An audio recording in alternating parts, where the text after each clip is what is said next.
इस वीडियो में हम तिरुवनंतपुरम में यूएई के वाणिज्य दूतावास के लिए प्रतिबद्ध राजनयिक कार्गो से सोने की नवीनतम एनआईई जांच के विवरण देखेंगे। सीमा शुल्क अधिकारियों को सामान पर संदेह होने के बाद तस्करी का पता चला, जिसमें खाद्य सामग्री होनी थी। गृह मंत्रालय एमएचए ने गुरुवार को तिरुवनंतपुरम हवाई अड्डे के सोने की तस्करी मामले की जांच राष्ट्रीय जांच एजेंसी एनआईए को सौंप दी।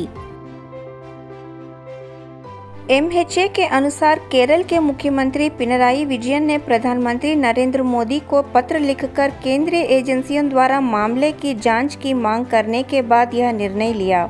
यह विपक्षी दलों द्वारा सीएम विजयन के इस्तीफा की मांग के बाद थी। केरल सरकार ने एम शिवशंकर को मुख्यमंत्री के प्रधान सचिव के पद से हटा दिया है। हालांकि आईएएस अधिकारी अभी के लिए आईटी विभाग के प्रमुख बने रहेंगे। शिवशंकर संदेह के घेरे में आ गए थे जब विपक्ष ने उन्हें सोने की तस्करी के मामले में स्वप्ना सुरेश के साथ मिलने का प्रयास किया। इससे पहले दस्तावेज तस्करी के आरोपी सारथ पीएस और शिवशंकर के कॉल रिकॉर्ड दिखाते हुए सामने आए थे। दस्तावेजों में यह देखा गया कि सारथ ने अप्रैल और जुलाई के बीच कई बार शिवशंकर से बात की थी।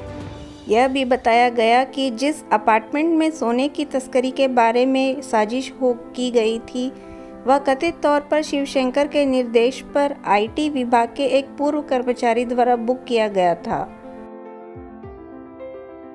खबरों के मुताबिक एनआईए ने सरकार से सचिवालय से सीसीटीवी फुटेज मांगे हैं। इससे पहले कांग्रेस द्वारा यह आरोप लगाया गया था कि सचिवालय में शीर्ष अधिकारियों के साथ सोने की तस्करी के संबंध का खुलासा करने वाले महत्वपूर्ण सीसीटीवी फुटेज मेंटेनेंस की आड़ में नष्ट कर दिए गए थे।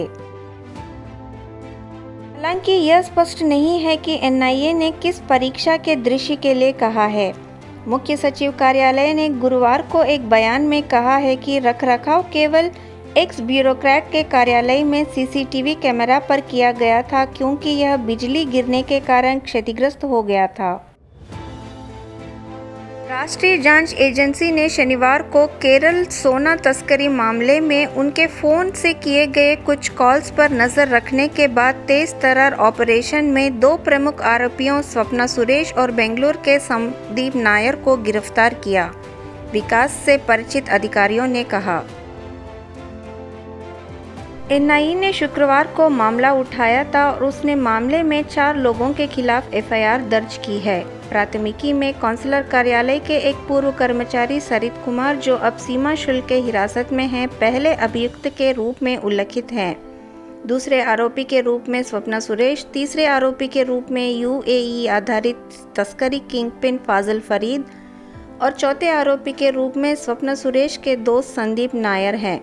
एफआईआर गैर कानूनी गतिविधि रोकथाम अधिनियम यूएपीए के तहत दर्ज की गई थी। स्वप्ना सुरेश और संदीप नायर के बजाय एनआईए के लिए जो दौत्य सामान में सोने की तस्करी की जांच कर रहा है, यह मलप्पुरम के 5वें आरोपी रमीज केटी होगा, जो मामले में आतंकवाद और आतंकवाद के वित्तपोषण के आरोप को स्थापित करने के लिए एक महत्वपूर्ण कड़ी होगा। एनआईए ने पिछले सप्ताह एनआईए कोर्ट में दर्ज मामले में संबंधित रिपोर्टों में यह संकेत दिया। संदीप ने रमीज केटी के संदिग्ध गैर कानूनी गतिविधियों के बारे में कहा, जो राष्ट्र की सुरक्षा को प्रभावित करने की संभावना है। वही जांच की जा रही है, शुक्रवार को दर्ज रिपोर्ट में कहा गया है। 21 जुलाई को दायर इसी तरह की रिपोर्ट में एनआईए ने कहा कि रमीज मामले में किंगपिन है।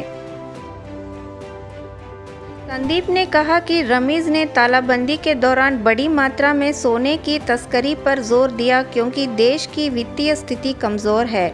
उसी रिपोर्ट में एनआईए ने दावा किया कि रमीज आज्ञा देता है और वह हमेशा व्यक्तियों के समूह के साथ चलता है और विदेशियों में व्यापक संपर्क रखता है। इंटेलिजेंस के एक वरिष्ठ अधिकारी ने कहा कि रमीज गल्फ देशों की अपनी लगातार यात्रा के लिए लेंस के नीचे था।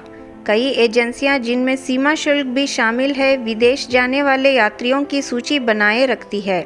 आमतौर पर रमीज 2 महीने दुबई में रहता है और कुछ दिनों के लिए केरल लौट आता है। वह ज़्यादातर दुबई में विजिटिंग वीज़ा पर रहता है। उसने दावा किया कि उसका वहां पर व्यापार है, लेकिन हमारी जांच से पता चला है कि उसे वहां कोई व्यापार या नौकरी नहीं की, अधिकारी ने कहा। 2014 में जब माल गोदाम के जरिए 15 किलोग्राम सोने की तस्करी की गई थी, तब रमीज सिर्फ 20 साल के थे। एनआईए सूत्रों ने कहा कि यूएई में उनकी गतिविधियां जांच के दायरे में है। रमीज वह प्रमुख खिलाड़ी था जो केरल में यूएई के मूल खरीदारों से मामले से जुड़े प्रत्येक व्यक्ति के बारे में जानता था। वह तस्करी की कार्यवाही को निर्देशित किया। सूत्रों ने कहा कि सोने की तस्करी से जुटाए गए फंड को राष्ट्र विरोधी संगठनों की ओर कैसे ले जाया जाए, इस बात का पता लगाने सहित इस मामले में उनकी पूछताछ सबसे अहम होगी।